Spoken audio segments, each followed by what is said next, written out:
Yacht interior inside this van.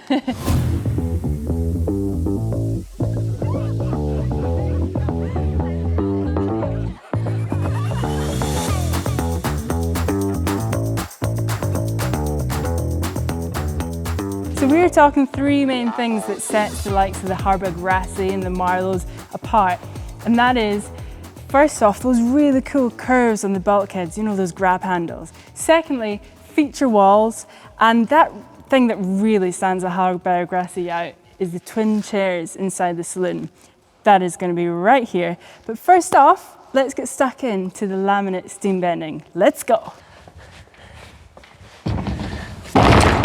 So this is American black walnut. That's what we're going to use. No, it's not a boat building timber, and no, Harbour Grassy wouldn't use that, and neither would Najad or any of those types, Marlow and all the rest.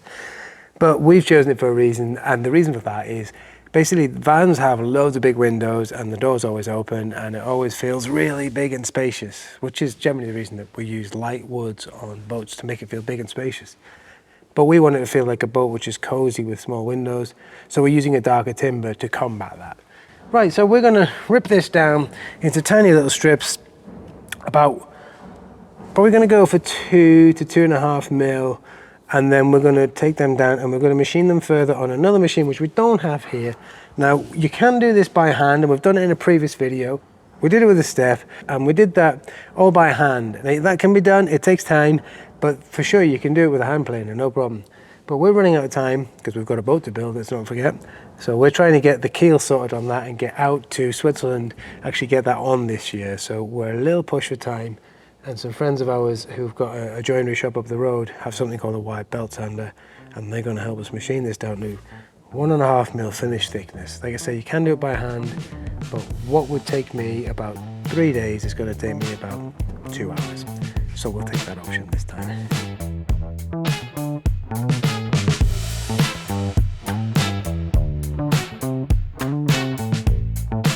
This is the original door frame that I cut out of the bulkhead. You can actually see here where I joined the two bulkheads together because it wasn't big enough. There's an oak pattern in there.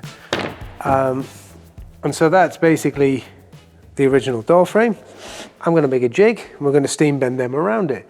But that's not the cool one. The cool one's coming up. Let me show you this. Okay, so this is the next bulkhead that we're going to be working on as well. This bulkhead is the same as the other one in thickness, but I've chopped the corner off it, and this is a thing which you find on the Najads and the likes. They're still doing this on the 2000 ones anyway. I think they are on the later ones. Now, I've chopped the corner off it because we're going to put a curve on it with a handle in it, and it's things like this which take a lot of effort. It's routed out with a rebate and a curve on the top, which is basically 10 mil less than this curve.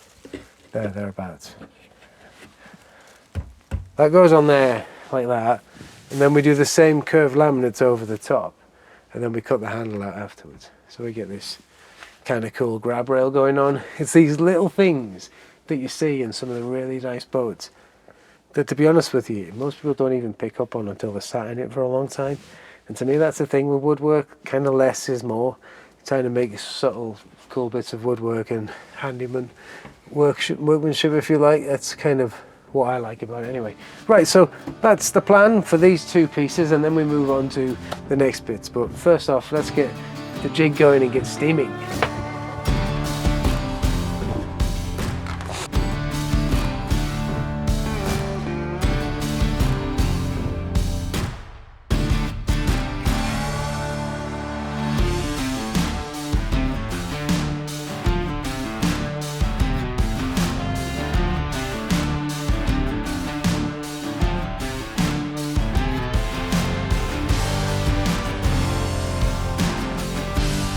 So this is a pretty quick steaming session. It won't take long because the material's that thin. So I'm probably going to have it in there for 10 to 15 minutes, which is actually quite a long time for a piece of wood. I don't want to go too far, and that's because it'll get brittle. But walnut doesn't like to bend around tight corners, and these are, believe it or not, relatively tight corners. I've spaced it out in there with these. These are tongue depressors, or lollipop sticks, whatever you want to call them. But basically we get these from Marine Industrial in the UK. Obviously they're used for all sorts of things, mixing paints and all sorts, but I find them really good for just separating thin pieces of laminate when I'm going to steam them in here, because that's quite hot, that is. I want the steam to get in all sides. So I think she's about ready to go. We've got to put that in the jig and clamp them up. This one we've got to make sure it stays flat as it goes in, because as this one was cut on the saw, it did something like warp basically as we cut it. Instead of it just sawing down the middle, it kind of bananaed. Well, up and down actually.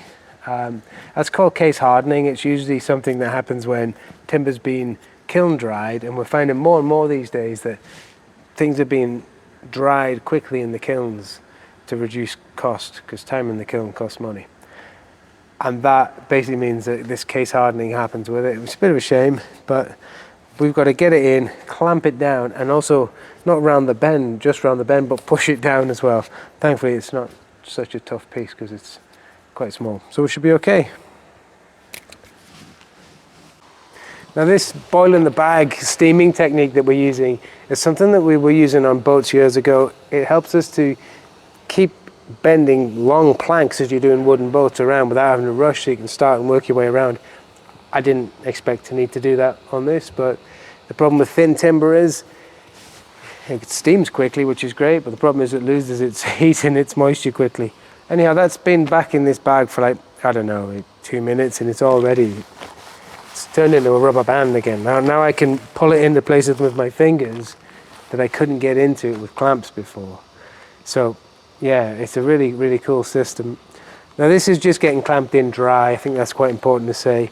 The reason is these are tight bends, and if I was to try and do this and glue it and all the rest, it would just be a disaster. So we'll just leave it like this overnight, and it'll sort of take this shape a little bit, and we'll still need to be relatively quick with a clamp up with glue in the morning.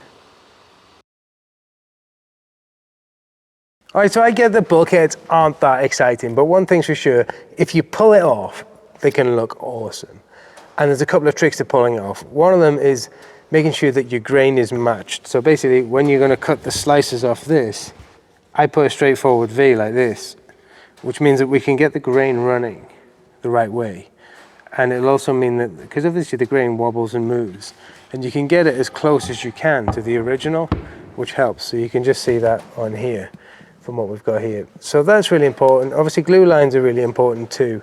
And it's quite remarkable the difference between what machines can do and what hands can do. And those results might surprise you. We'll probably go into that in another video, to be honest, because I did the step hole by hand, whereas this has been predominantly machine done. So we're going to glue this up with PVA just to show that you can do that. This is Type Bond, it's a fancy PVA. Is it worth the extra money? That's up to you. For me, yeah, it is. Right, I think I'm probably going to start clamping this up. Oh, another cool thing to do in the corners is cut yourself a curve so you don't crush your timber with square edges. There we go.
Okay, so we're just basically at the point where I'm putting the handle now into this sort of edging piece. And of course, when we took this off here, we got a little bit of spring back. Now, you don't often get it when you're steam bending something so thin, but we've got it, and that's what it is. So you can see the gap here isn't quite what it should be as it is there. So now I'm just kind of figuring out the best way to get around this. So I'm using some bits of mixing stick tongue depressor things again, and I'll tape them onto this piece here to stand it off, which means that we can now bring this beyond where it was to make sure we've definitely got enough clamping pressure on it. Basically, if this isn't 100% flush, it's not great. So we've been busy as well in your absence, and we've also done a little bit of a scarf joint down here, and that's because I didn't want to buy 3 metre lengths of walnut. It was going to cost a fortune, so we just put a scarf joint in there, just done with a hand plane, nothing flash, and hopefully that should be tidy when it's all glued up and dried. It's not dry yet. It's been there for about, I took the clamp off about 2 hours after the glue went on. That was PVA. Okay, so hopefully with a bit of clamping action we should be all good. So some softer wood on the outside, that's just so we don't damage the walnut too much, and we want these windy clamps because they allow us to get a lot more control and pressure on the system. So basically the lollipop sticks worked, but the downside of it is that the glue line's not 100% what I would like, and I guess sometimes you just got to roll with the punches and go with that. It's a bit of a shame, but it is what it is. I mean, to be honest, people will tell me that no one else will notice it, so let's go and see if that's the case. Right, let's get some glue in this bad boy.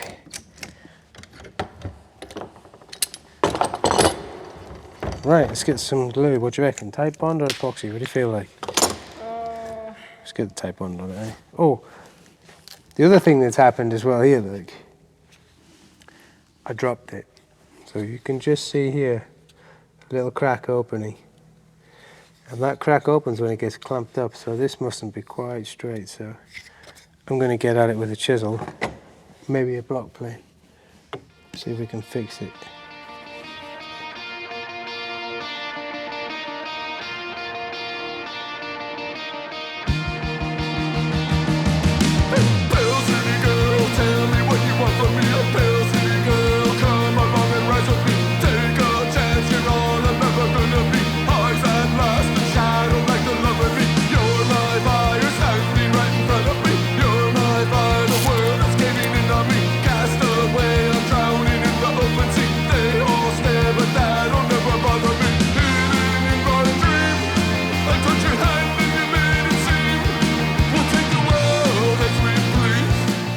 Start in the middle, and then cut the two sides.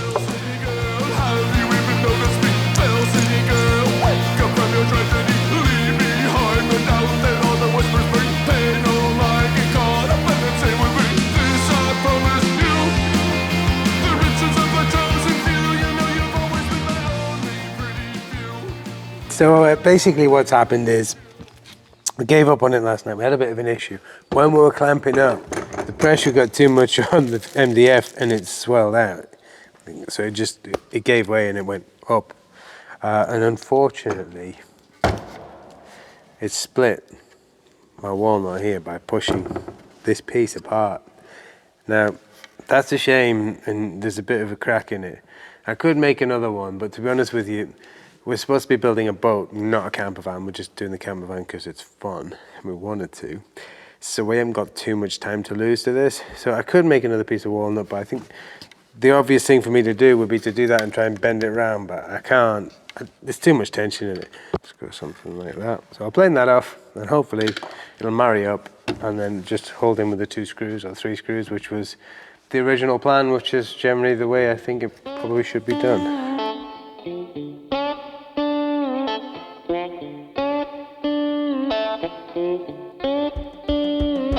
Well, life has nearly killed me and my mind has put me on the edge.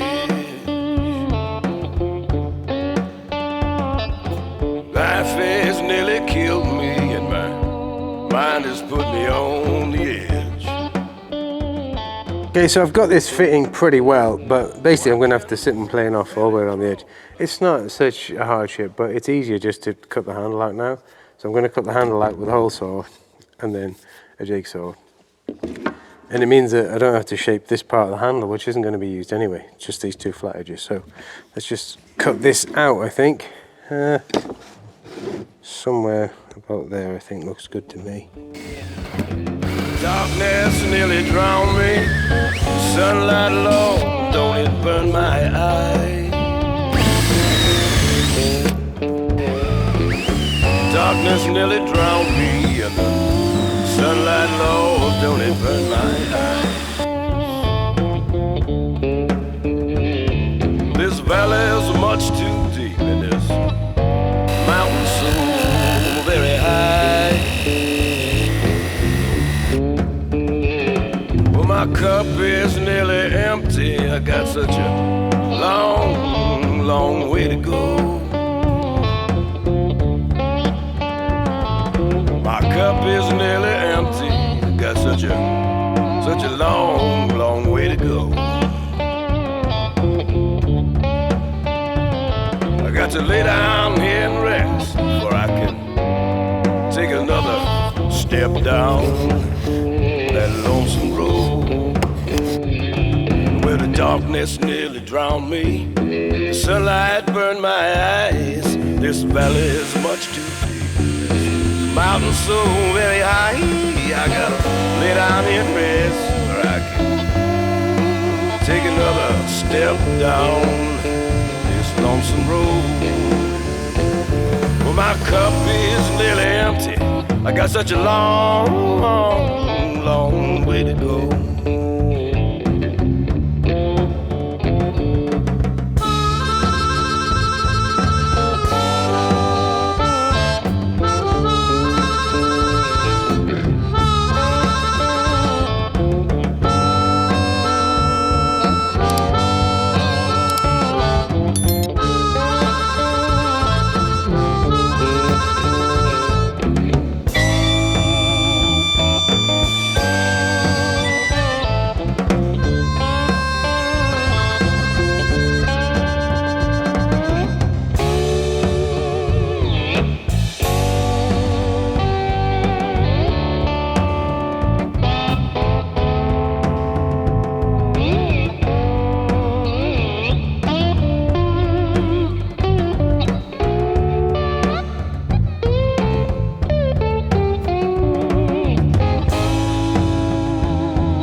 So it's all gone together, which is pretty good.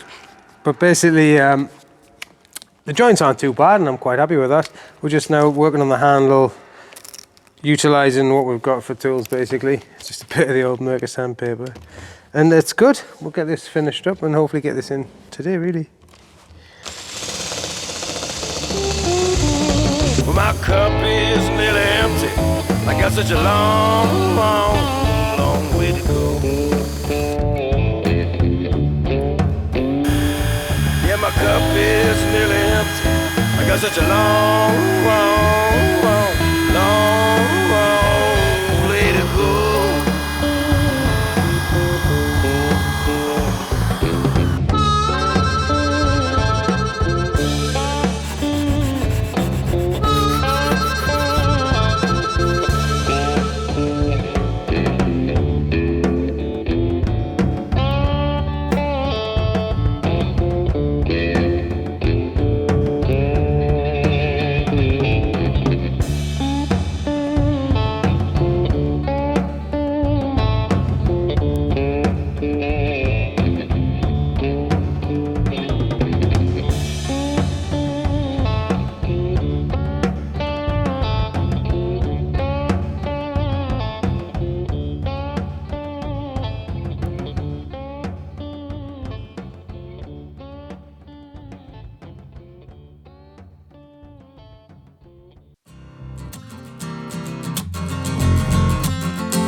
Working like a dog, day and night, trying to finish up this job and do it right. There's only a few things that a man like me needs, and Jesus whiskey, and you're right next to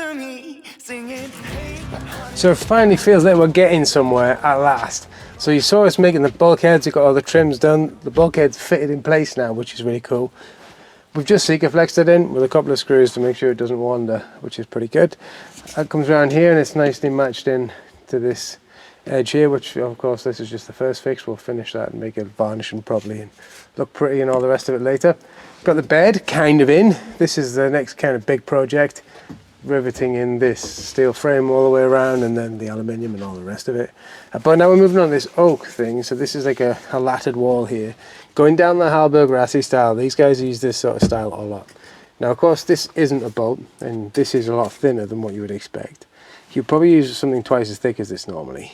And the cool thing with boats is the little things that you don't often see. That's what I think anyway. And what I mean by that is these slats and stuff are not just put in to look pretty. Well, they are on some boats, but the bare boats have got ventilation behind. So these little gaps keep condensation away by allowing ventilation. It's pretty cool, really.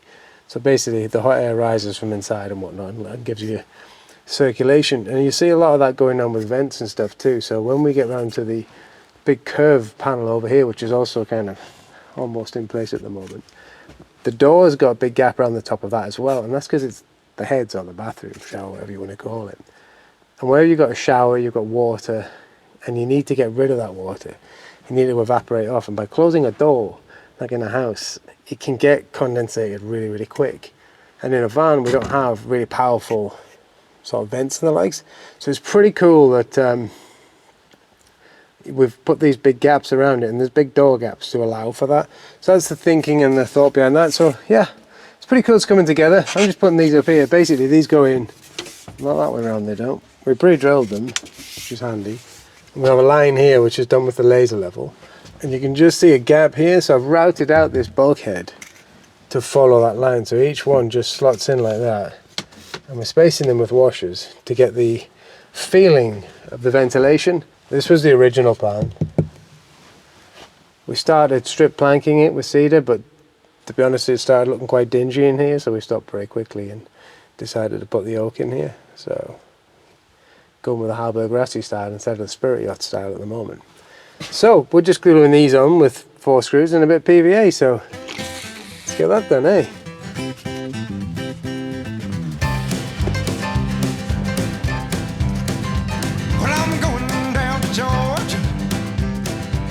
My folks call home, and on to Carolina, place where I was born. Good morning, Music City. I've got a song for you. And God Almighty Lord paid my dues. Good God, I paid my dues from Mississippi on to Alabama, from Louisiana on to Texarkana.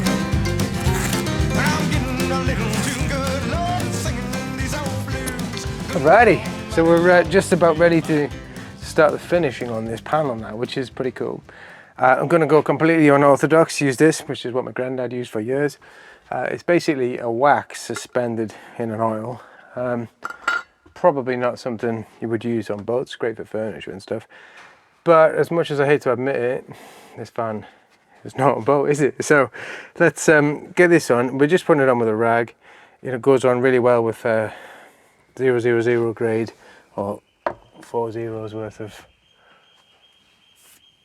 wool, but I haven't got any of that, so I'm just going to put it on with a rag.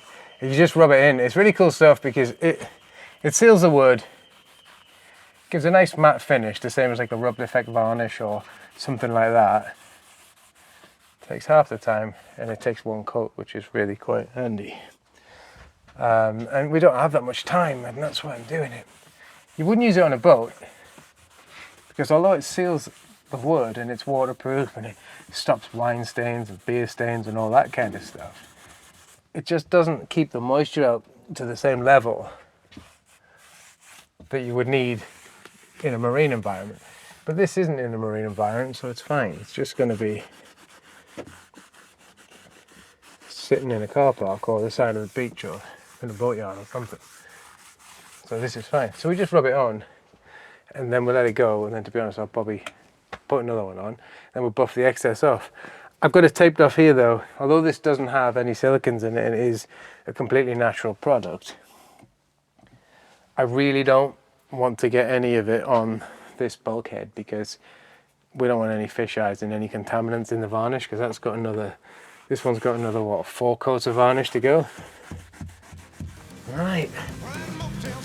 Well, this will be me for an hour or so. Has really gone downhill, but not as bad as my backseat, where I stayed in Amarillo.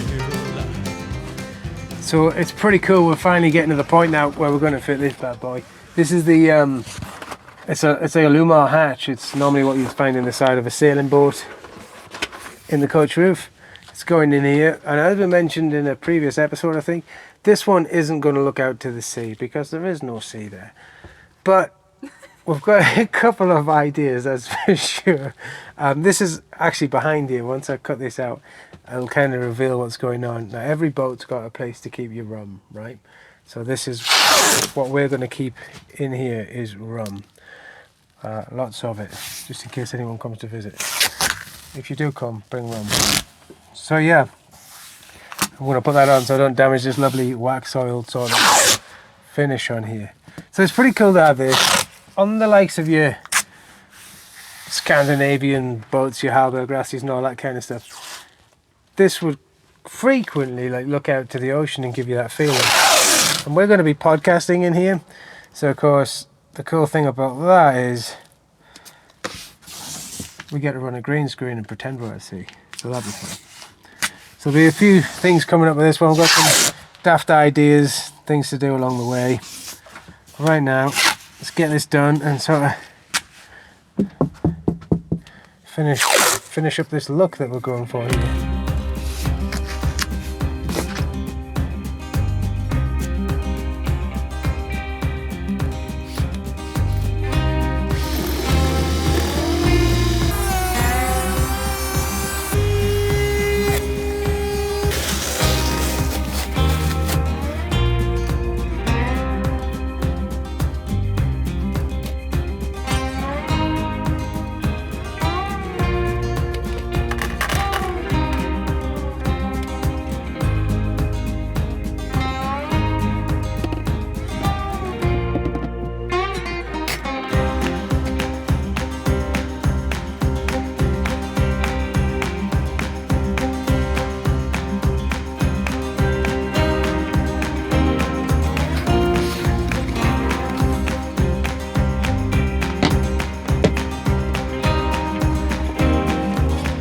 Rum cupboard.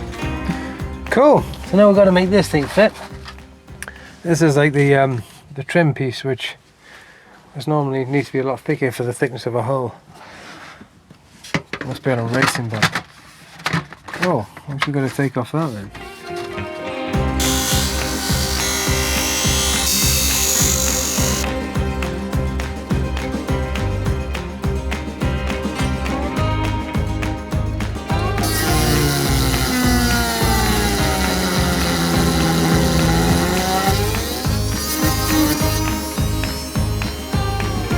And we learned that from a guy in Portugal known as the Dremel King. Isn't that right, Rafa? So if you ever need any work doing in Portugal, go find the Dremel King. He's been rebuilding a Contessa 26 for a few years, and he's absolutely stunning. You're not likely to find a Contessa 26 that'll come anywhere close to this thing. Secret location, Portugal.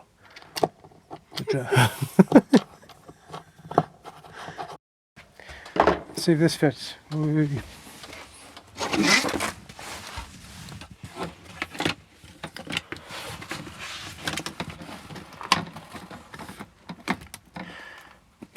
that's looking better, huh?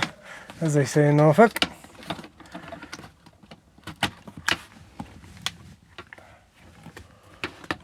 So it's definitely starting to look like a simmer yacht in here, right? Any guesses as to what this is going to be?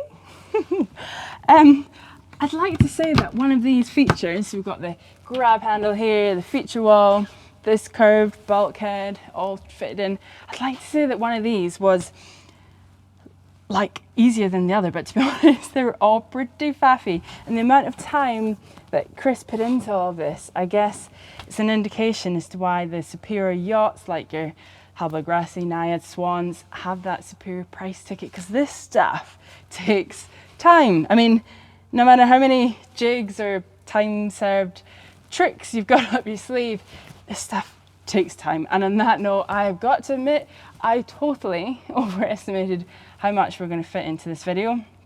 As you can see, our saloon is looking kind of bare. So next time, the saloon is going to come to life. We've got this curve here that we've already laminated out. Now this is sort of indicating where the armchairs are going to be sort of raised up. We're going to be using a newish marine material that's stain-proof, durable, waterproof. For all those rogue waves we're going to get in here, we're going to be safe. So that's going to be the armchairs here. There's going to be a lot of steam bending and shapes and things going on, because we're sort of building it up, because this is going to be the bulk of our storage, clothing, pretty important. So there's been quite a lot of thought and design going into this. So you'll see this coming together really soon. And we've had quite a few questions about the varnishing techniques that we're using. Like for this one, I just love this handle. This one is ready for its final stage, going to be that satin matte sort of feel. That's why it's sort of dusty. And this one has still got a few more stages. But as Chris mentioned before, Dan Lee is your man for all things singing, dancing, varnishing. So we'll drop that link in the description. But we will do a video on how we're achieving it in a more rough and ready environment like this dusty farm shed. So hopefully that's going to help you. And I just wanted to touch on one of my favorite comments from last week. Chris and I really appreciate all the comments and likes and support that we're getting on this channel. So just it'd be nice to share my favorite comment from last week, apart from the one that was requesting a Sail Hub playlist, music playlist. That'd be pretty cool. This one's from Alan. He says, absolutely loving your van build so much so that I'm considering ripping out my van interior and starting again. Birch ply is no longer cool. Looking forward to following the van build to completion, and also the boat build, as I'm an armchair sailor unless it's in my kayak. I mean, obviously he has a passion for adventure, which Chris and I definitely have, so that's really cool. And it's really nice he's looking forward to the boat build, because for us, that's what this van is all about. It's going to be a place to live and getting our hands back into the tools for the boat project. So if you don't know anything about the boat, I'll link it here. I'll probably throw it in at the end of this video as well. It's going to be epic. But yeah, we have got to get busy on the saloon. So next time you'll see the saloon come together, maybe some more varnishing, and we'll see you in the comments.